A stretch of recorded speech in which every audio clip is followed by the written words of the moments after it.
Notes काढताना काय condition आहेत ते फक्त थोडं लक्षात ठेवा. नोट्स काढताना नेहमी काय करायचं, 2 कलरचे पेन वापरायचे, एक ब्ल्यू आणि ब्लॅक.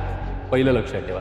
ब्लॅक पेननी सगळे हेडिंग लिहायचे आणि ब्ल्यू पेननी सगळं आपला कंटेंट लिहायचं. ही पहिली आयडियली गोष्ट आहे. ब्लॅक पेननी हेडिंग, ब्ल्यूनी कंटेंट. रेड पेननी काही लिहायचं नाही.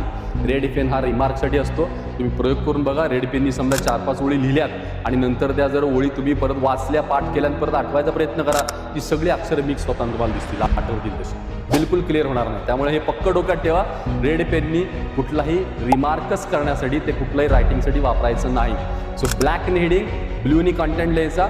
एकदा ते एक मांडत गेल्यानंतर मग रेड पेनचा यूज करा. रेड पेननी काय करायचं, स्टार करायचे. स्टार म्हणजे 3 स्टार, 2 स्टार, 1 स्टार. इम्पॉर्टंट पॉईंटनुसार वर्गात शिक्षकांनी शिकवताना जे महत्त्वाचं सांगितलंय त्याला पुढे स्टार करा तुम्ही. इथं हा पॉईंट शिकवला समजा, इथं काय जूल्स लॉ आहे, हा एकदम इम्पॉर्टंट आहे, 3 स्टार केले. याच्यानंतर त्याला काय फ्यूज वायर, हे थोडंसं महत्त्वाचं 2 स्टार केले. एखादा 1 स्टार केले. हे सगळे नोट्समध्ये प्रिपेअर करायचे.